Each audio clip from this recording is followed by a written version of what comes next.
तो वीडियो की शुरुआत में हम देखते हैं उस आत्मा के अंदर से आने की वजह से आयरा वहाँ पे बेहोश हो जाती है। थोड़ा सा बेहोश देखकर तब वो आत्मा बहुत ज्यादा गुस्से में आ जाती है और ऐसा रोकारो को मारने के लिए आगे बढ़ती है। वो दोनों तब बेहोश पड़ी हुई आयरा को लेकर वहाँ से भागने लगते हैं, पर वो आत्मा तब उनका पीछा नहीं छोड़ती। वो तब पहले आयसा को दूर करती है और बाद में बोकारो का पीछा पड़ जाती है। वो आत्मा तब उस पर बहुत बार अटैक करने की कोशिश करती है, पर बहुत कोशिश के बाद भी वो ओकारू और आयरा को चोट नहीं पहुंचा पाती। ओकारू तब आयरा को लेकर तब वहां से भागने लगता है, पर एक समय ऐसा आता है जब वो आत्मा ओकारू पर अटैक करके उसे आयरा से दूर कर देती है।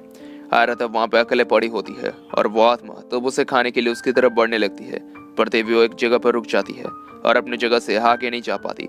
वहां पे तब वो देखती है कि उसके बाल वहां पे पूरी तरह से फंस चुके थे, जिस वजह से वो तब और आगे नहीं बढ़ सकती थी। वहां पे तब आयसा ओकारू भी आ जाते हैं, पर वो आत्मा तब उस जाल से छूटने की कोशिश करती है, पर आयसा तब उसे अपने पार से रोक के रखती है।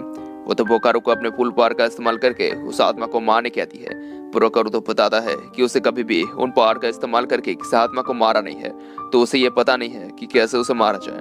वो आत्मा तब वहां पे अपने बालों को ही काट देती है। वो तब ओकारू पर वार कर देती है। आयसा तब ओकारू को बचा लेती है और उसे जल्दी उसका काम करने कहती है। ओकारू तब अपने पार का इस्तेमाल करके सीधे उस आत्मा को मारता है। इससे तब वहां पे एक बहुत ही बड़ा धमाका होता है और वो उस आत्मा की हालत तब खराब हो जाती है। वहां पे तब उन्हें लगता है कि उन्होंने उस आत्मा को हरा दिया है। ओकारू तब उन पावर्स को यूज करने की वजह से बहुत ही ज्यादा थक जाता है और तब वहां पे टर्बो ग्रैनी आती है। आयसा तब उससे पूछती है कि वो लोग अब उस आत्मा के साथ क्या करे। इस पर ग्रैनी बताती है कि अभी की हालत को देखकर लगता है कि वो आत्मा अभी उसके पावर्स का इस्तेमाल नहीं कर पाएगी, पर अभी जब तक उनके पास समय है वो लोग उस लड़की के पास से ओकारू के बॉल को ला सकते हैं। टर्बो ग्रैनी तब आयरा के पास से ओकारू को बॉल को ढूंढने लगती है और बॉल ढूंढने के बाद उसे वो मिल भी जाती है। ग्रैनी तब बताती है कि वो लड़की मर चुकी है। ऐसा सुनकर तब आयसा ओकारू आयरा को ठीक से चेक करने जाते हैं कि आयरा सच में मर चुकी है कि नहीं, पर तभी वो लोग जान पाते हैं कि आयरा अब नहीं रही। ग्रैनी तब कहती है कि अगर एक मामूली इंसान एक आत्मा के हाथों खाई गई तो उसे तो तब मरना ही है। आयसा ओकारू के पास अनोखी पावर्स थी, इसलिए वो सिर्फ जिंदा है। आयसा तब ओकारू को आयरा पर CPR देने कहती है और वो तब अपने साइकिक पावर से उसके हार्ट पर डायरेक्ट मसाज करती है, पर इसका तब कोई भी फायदा नहीं होता। वो लोग तब वापस इसकी कोशिश करते हैं, पर तभी वहां पर वो आत्मा वापस आ जाती है। वो तब बताती है कि आयरा वैसे नहीं उठने वाली, उसका ऑरा पूरी तरह से अब जा चुका है, पर वो उसे उसका ऑरा दे सकती है। मरे हुए लोगों के लिए ऑरा एक तरह से बैटरी का तरह काम करती है। ओकारू और आयसा तब उसकी बातों पर यकीन नहीं करते और बताते हैं कि वो जरूर आयरा को वापस खाने की कोशिश करेगी। वो आत्मा तब अपने जबड़े को तोड़ लेती है और बताती है कि अभी भी अगर उन्हें उसके बातों पर यकीन नहीं हो रहा तो वो लोग वहां पे पड़े हुए लोहे से उसके सर को कुचल सकते हैं। ग्रैनी तब बताती है कि वो आत्मा सही कह रही है, बिना ऑरा के आयरा नहीं उठने वाली। आयसा तब किसी तरह से उसके बातों पर यकीन कर लेती है। वो तब सबको रेडी रहने कहती है ताकि अगर वो आत्मा उन्हें मारने की कोशिश करे तो वो लोग तैयार रह पाए। ओकारू तब ट्रांसफॉर्म हो जाता है। आयसा तब उस आत्मा से पूछती है कि वो कैसे आयरा को उसका ऑरा देगी। इस पर वो बताती है कि उसे आयरा के ऑरा के साथ उसका ऑरा मिलाना होगा, तभी आयरा वापस होश में आएगी। आयसा तब वैसा ही करती है, पर उनके ऑरा को मिलाते ही उसे कुछ दिखने लगता है, जहाँ पर वो देखती है कि एक अलार्म की आवाज से एक लड़की की आंख खुलती है, जहाँ पर उसके सामने उसके काम के पैसे पड़े होते हैं। वो तब अपने घर जाने लगती है, पर जब वो घर पहुंचती है तब उसकी बेटी उसे देखकर बहुत ज्यादा खुश होती है। हमें तब पता चलता है कि वो लड़की और उसकी बेटी अकेले रहते हैं और वो लड़की और कोई नहीं आयरा होती है और वो लड़की उसकी मॉम।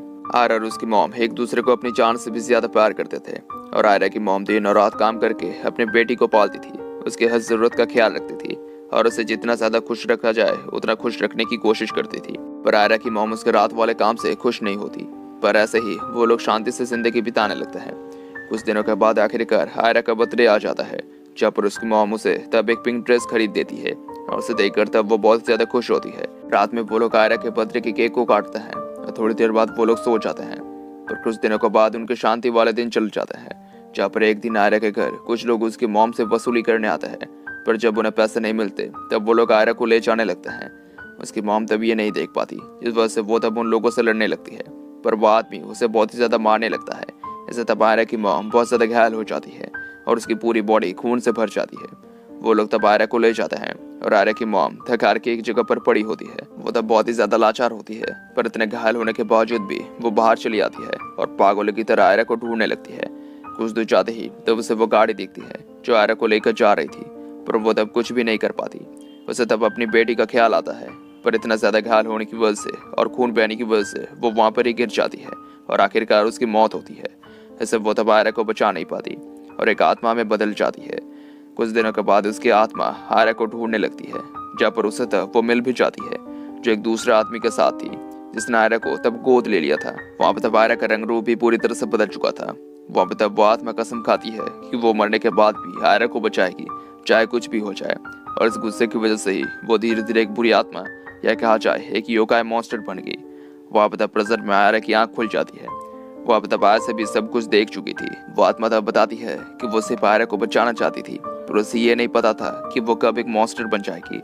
वो तब धीरे धीरे वहाँ पे खत्म होने लगती है। आज से तब टर्बो ग्रैनी से उस आत्मा के खत्म होने की वजह पूछती है। इस पर तक ग्रैनी बताती है कि बिना ऑरा के वो आत्मा भी अब खत्म हो रही है, पर लगता है उसे अभी भी शांति नहीं मिली है। आज से तब पूछती है कि वो लोग कैसे उसे शांति दे सकते हैं। ग्रैनी तब बताती है कि ये उस आत्मा के ऊपर है कि उसे कैसे शांति मिल सकती है, पर अगर उसे शांति नहीं मिली तो वो धीरे धीरे गायब हो जाएगी और किसी भी दुनिया में उसे न जिंदा लोग याद रख पाएंगे और ना ही मरे हुए लोग।